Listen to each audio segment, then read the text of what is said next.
জুলাই গণ অভ্যুত্থানে ছাত্র জনতার আন্দোলনের সময় গণহত্যাসহ মানবতা বিরোধী অপরাধের মামলায় আন্তর্জাতিক অপরাধ ট্রাইব্যুনাল ১১০ জনের বিরুদ্ধে গ্রেফতারি পরোয়ানা জারি করলেও এখন পর্যন্ত গ্রেফতার হয়েছে মাত্র ৩৫ জন আসামি।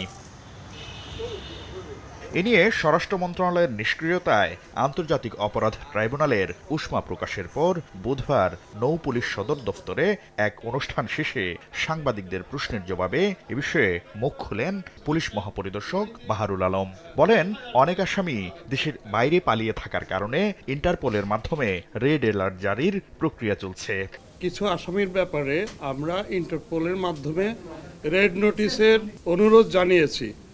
তারা এটা প্রসেস করছেন এবং আমার বিশ্বাস অচিরেই আমরা রেড নোটিশগুলো ইস্যু হবে। রেড নোটিশগুলো ইস্যু হলে তখন ওই হোস্ট কান্ট্রি পুলিশের একটা নৈতিক দায়ভাগ আসবে তাদেরকে অ্যারেস্ট করার।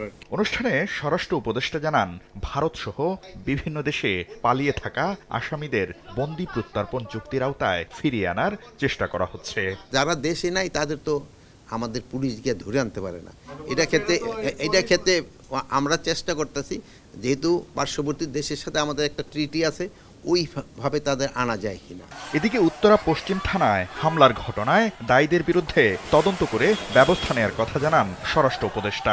উত্তরা যে ঘটনাটা ঘটছে, আমরা দুইজনও আজকেও আলাপ করছি, এটা কেন হচ্ছে এবং এটা আমরা একটা ইনভেস্টিগেশন করে যারা এটার জন্য দায়ী তাদের ক্ষেত্রে আমরা আইনানুগ ব্যবস্থা নিই। এছাড়া শিক্ষার্থী ও পেশাজীবী সহ বিভিন্ন আন্দোলন কর্মসূচিতে জনদুর্ভোগ সৃষ্টি হচ্ছে জানিয়ে স্বরাষ্ট্র উপদেষ্টা রাস্তা না আটকিয়ে নিজস্ব এলাকায় কর্মসূচি পালনের অনুরোধ জানান।